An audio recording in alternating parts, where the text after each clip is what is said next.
আপনি কখনো এই মশালা শুনেছেন যে আরবিতে কথা বলা সুন্নত? শুনেন নাই। যদি শুনে থাকেন ভুল শুনেছেন কারো কাছে। আরবিতে কথা বলা সুন্নত এটা মশালা নাই, অথচ নবী সাল্লাল্লাহু আলাইহি ওয়াসাল্লাম আরবিতে কথা বলেছেন সবসময়। নবী করিম সাল্লাল্লাহু আলাইহি সাল্লাম এর খাবার অভ্যাস যে ছিল একবারে স্বাভাবিক ছিল, একবারে স্বাভাবিক।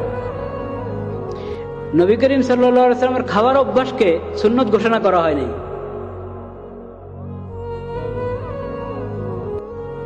নবী করিম সাল্লাল্লাহু আলাইহি সাল্লাম খাবার অভ্যাস যদি সুন্নত ঘোষণা করা হতো তাহলে কি অবস্থা হতো আমাদের? মাসকে মাস গিয়েছে, ঘরে উম্মুল মুমিনিনদের ঘরে আগুন জ্বলে নেই।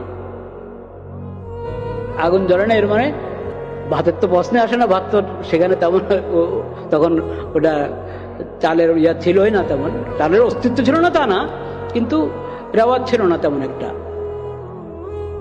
হলে রুটি জবের হকার, কিন্তু তাও আগুন জ্বলছে না, তো এর মানে রুটিও না, কি পানি আর খেজুর, সেটা কখনো আছে কখনো আছে না, আছে কখনো নাই, এই অবস্থা। কেন? এ না যে কোনো নবী করিম সাল্লাল্লাহু আলাইহি সাল্লাম আর্থিক সংকট, সবসময় আর্থিক সংকট ছিল তা না। আল্লাহ তাআলা অনেক দান করেছেন নবী করিম সাল্লাল্লাহু আলাইহি সাল্লামকে, কিন্তু নবী করিম সাল্লাল্লাহু আলাইহি সাল্লাম দান করতে থাকতেন, উম্মুল মুমিনিনরা দান করতে থাকতেন, এত দান করতেন যে পরে দেখা যায় ঘরে হয়তো আজকে খেজুর দরকার, যে কয়জনের জন্য যে পরিমাণ খেজুর দরকার সেটাও হয়তো নাই, শুধু পানি আছে, বা খেজুর আছে আর পানি আছে।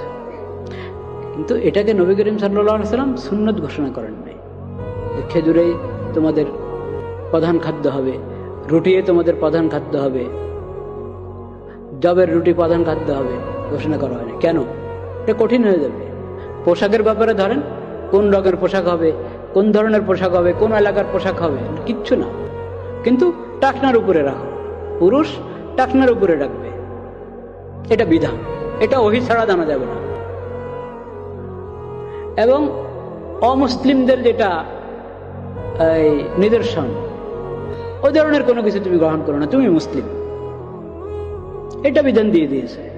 এবং পোশাকের উদ্দেশ্য হলো সতর যাতে না দেখা যায়, তাহলে ওরকম পোশাক হইতে হবে যে সতর দেখা যাবে না।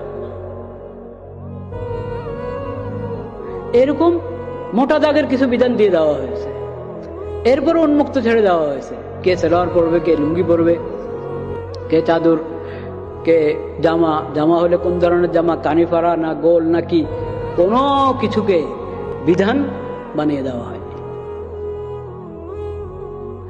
এরকম আপনি এক একটা জিনিস নিয়ে যদি চিন্তা করেন তো দেখবেন আমাদের এই শরীয়তের মধ্যে নবী করিম সাল্লাল্লাহু আলাইহি ওয়াসাল্লামের যে আদর্শ, এখানে ফরজের সংখ্যা আর হারামের সংখ্যা কম। সাধারণ সুন্নত, মুস্তাহাব, নফল এটার সংখ্যা বেশি, ফরজ